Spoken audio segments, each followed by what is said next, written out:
Imagine returning home, eager to surprise the one you love, only to stumble upon a truth that shatters everything you once believed.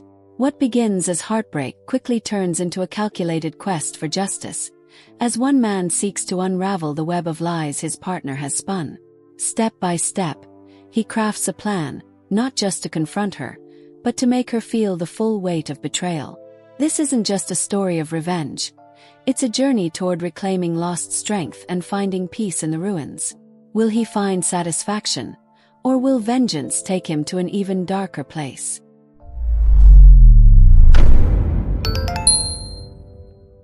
Returning home early that day, my heart hummed with a quiet excitement. I held a bouquet of her favorite wildflowers, imagining her surprise, her smile, and the spark that I still believe connected us. It felt like the beginning of a story I had longed to write, a moment that would mend whatever invisible cracks had started to form between us. But as I approached the door, something in the air shifted. The usual comforting warmth of our home was missing.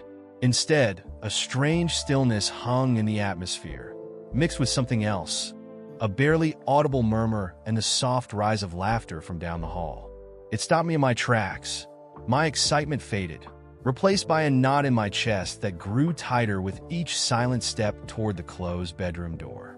As I reached for the doorknob, I felt as if I were somehow observing myself, trapped between disbelief and an unspoken dread.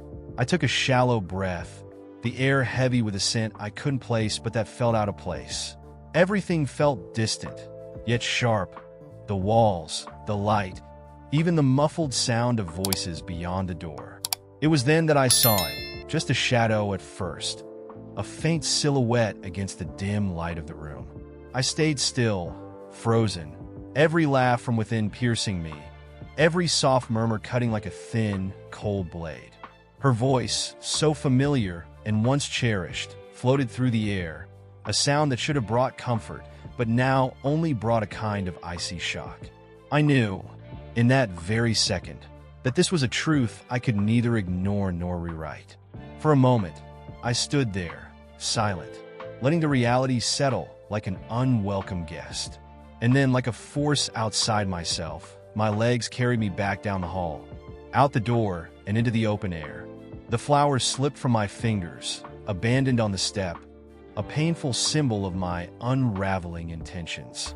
Outside, my steps became aimless, wandering without direction as I tried to make sense of what I had seen, what I now knew. Each image, each fragment of that moment in the doorway, replayed mercilessly in my mind. Had I missed the signs? Had I somehow failed her? With every step, the ache twisted and changed, shifting from sadness to a raw, simmering anger.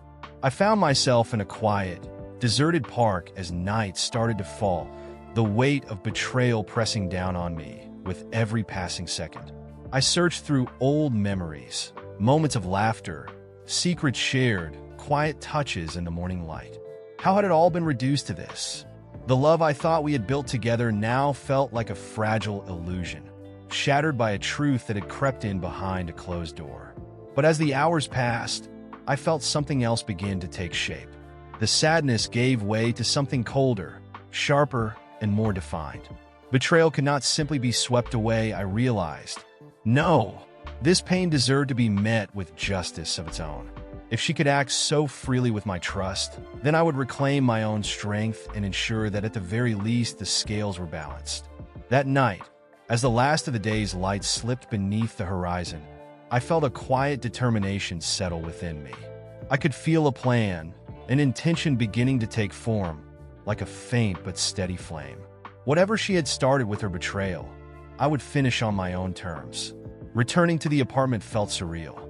The place I had once considered my sanctuary now seemed like a stranger's dwelling, each corner haunted by echoes of what I'd witnessed.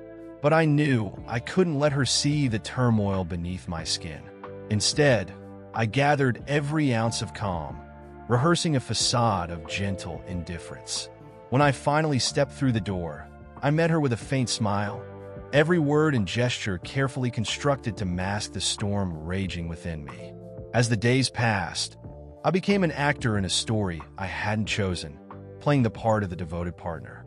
She looked at me, perhaps sensing that something was different, yet dismissing it with a quick kiss or a distracted apology. And I let her. Each time I touched her hand or smiled in her direction, I felt a twinge of satisfaction mixed with bitterness, knowing that she thought everything was as it should be. Inside, however, a plan was beginning to crystallize. I no longer looked at her through the lens of love or longing, but with the cold clarity of a strategist. I began to observe her closely, noting the subtle changes in her routine. The way she checked her phone more often, her excuses that grew ever so slightly weaker each time she left the house. There were small things, almost imperceptible, but together they painted a picture she thought she'd hidden well. In the quiet of our evenings together, I would ask her questions in passing, questions that seemed innocent but were intended to reveal her lies. And though her answers came smoothly, as if rehearsed, there were cracks in her voice, tiny hesitations that betrayed her. Each one of those moments became fuel for my resolve, the foundation for the retribution I was beginning to craft.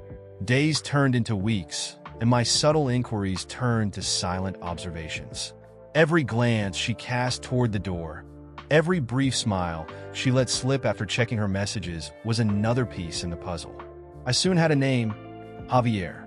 He was nothing extraordinary, just a man with a practiced charm and a comfortable, married life. Yet he had carelessly entangled himself in our lives, unaware of the consequences that awaited.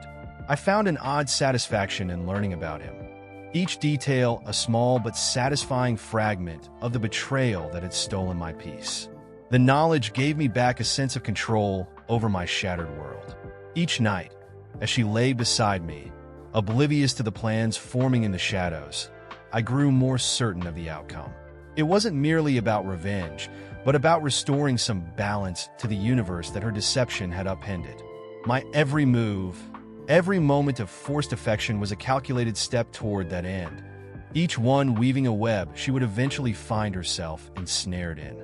Her laughter, her secrets, they had all become threads in a story I was rewriting, one that she could never anticipate.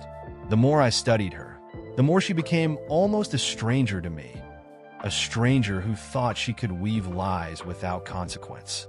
But I would show her that nothing remains hidden forever. With every passing day, my role in this game became clearer, and my resolve grew. I no longer moved through our shared life with the warmth of a partner, but with the precision of someone who had been wronged and was set on restoring order, one calculated step at a time. Each morning, I left the apartment with a calm exterior, but my mind was relentless, my purpose sharpened with each new detail I uncovered about their hidden world. At work, I had my own quiet ally, Daniel, a friend who had always sensed the weight I carried in silence. He knew little of the full story, but enough to grasp my need for discretion and control. When I confided in him about my plan, he listened with a mixture of concern and unflinching loyalty. It was strange, but there was a sense of relief in speaking the words aloud to someone who understood my intentions. He offered his assistance without judgment, becoming my second pair of eyes and my guard against the many risks of such a plan. Together, we began to gather evidence, each piece illuminating more of their tangled affair.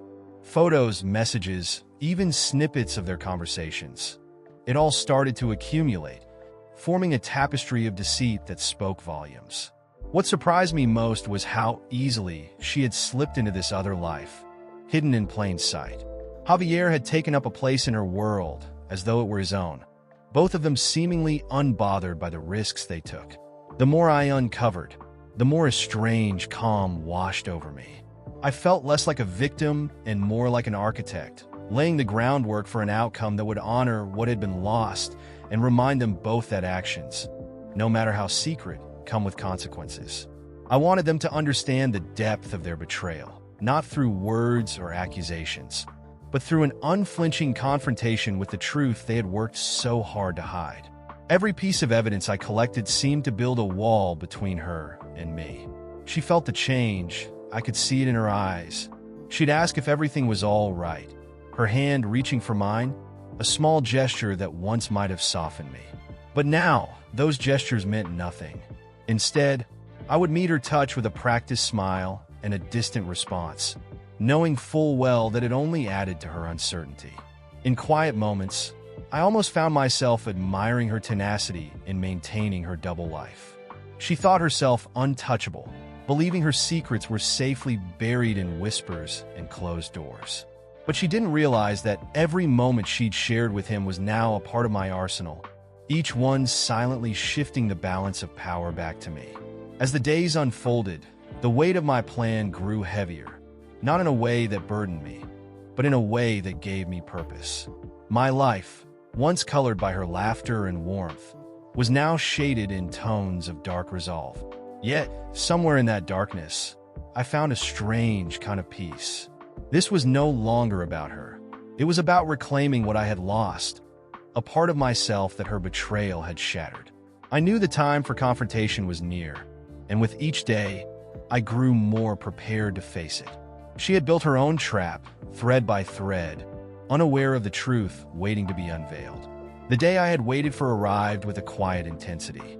I woke with a clarity I hadn't felt in months, as though every piece of the plan had aligned.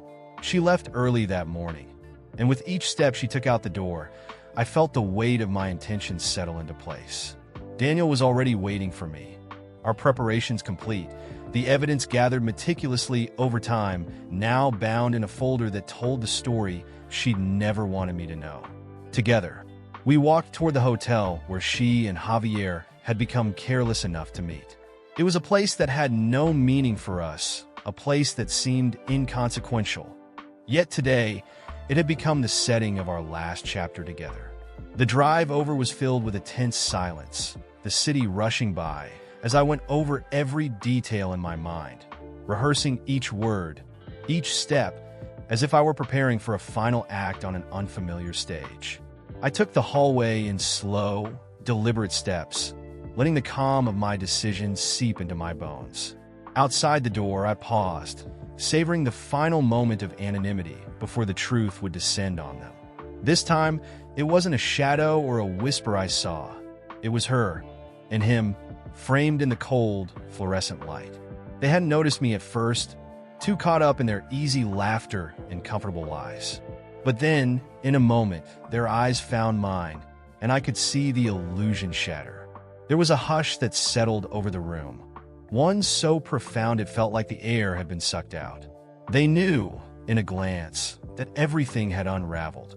Javier's face paled, his confident composure crumbling, while she simply stood there, wide-eyed and speechless, her hand frozen mid-reach, as if to grasp a part of the life that was quickly slipping through her fingers. Without a word, I placed the folder on the table, letting it open just enough for them to glimpse the photos, the messages, the quiet, damning pieces of their secret life. Each page was a window into the betrayal that had scarred me. I had no need for words or explanations. My silence carried everything I felt, everything I had become in the wake of their deception. I could see her struggle with it, her mind racing as she realized there was no defense, no story she could spin to erase the truth that lay bare before us. Javier tried to speak, his voice a weak echo of the charm he had likely relied on for so long. But his words faltered, his explanations meaningless against the undeniable evidence spread before him. I stood still, unmovable, watching as the weight of their actions settled onto them, forcing them to face the cost of their choices. The satisfaction I felt in that moment was quiet but steady, a validation of the journey that had led me here. As she looked at me, a silent plea in her eyes, I felt nothing but an indifference that was colder than I could have imagined. Her sorrow, her shame, it was too late for either to matter. This was no longer my burden to carry. Without another word, I turned and left them to the silence they had created, a silence that would now be theirs to navigate. The confrontation was complete, and I felt the final thread between us sever. Leaving that room felt like stepping into a new reality. I walked away with a sense of closure, each step lighter than the last as I distanced myself from the life we had shared, the life I'd once tried so hard to preserve. The city stretched before me, strangely vivid now, each sound and sight sharp and alive. I felt as if I had shed a weight I hadn't realized I'd been carrying, as though I could finally breathe without the lingering shadow of her betrayal. In the days that followed, I made my intentions clear. I began the quiet process of disentangling myself from her, one step at a time, my actions deliberate but steady. I no longer felt anger, not even sorrow, only a quiet resolve to build something new, something untouched by the secrets and lies that had marred our past. Every reminder of her, every piece of the life we had once built, I let go, discarding each with a steady calm that surprised even me. It was during one of those long, solitary days that I stumbled upon a small, quiet village far from the city. There was something about its simplicity, the rhythm of life untouched by chaos, that drew me in. The surrounding hills and the sound of a river flowing nearby brought a peace I hadn't felt in what felt like years. I realized, in that unexpected place, that this was the fresh start I had been searching for, a place where her memory could no longer reach, where I could finally close the chapter I'd struggled to escape. As the days turned into months, the scars of betrayal faded, replaced by a quiet strength and a deeper understanding of myself. I no longer sought justice, no longer felt the need to balance scales or seek closure in others. What I had done, the steps I had taken to confront her and Javier, were enough. I realized now that true freedom wasn't in retribution or in watching them unravel. It was in moving beyond them entirely, in forging a new path untainted by the weight of the past. Life in the village became a kind of haven. Each morning, I would walk along the river, the gentle sound of water grounding me, reminding me that peace was, after all, something I could build for myself. The satisfaction I had once thought I'd find in vengeance had transformed into something simpler and, in its own way, much more profound. Now, with each passing day, I find myself content, a contentment that needs no validation and no reckoning. The memory of her betrayal still lingers, like a faded scar, but it no longer holds power over me. Instead, it serves as a reminder of the resilience I'd found, of the path I'd forged through shadows and silence. Perhaps, in the end, that was the real journey, to let go of the past, to leave behind the wounds and the memories that once held me captive. And in that release, I discovered a satisfaction no vengeance could ever provide, the quiet, enduring peace of truly moving forward. Keep watching our stories by clicking on one of the videos that appear on the screen, and don't forget to subscribe to the channel and turn on notifications to be alerted about new videos. See you next time.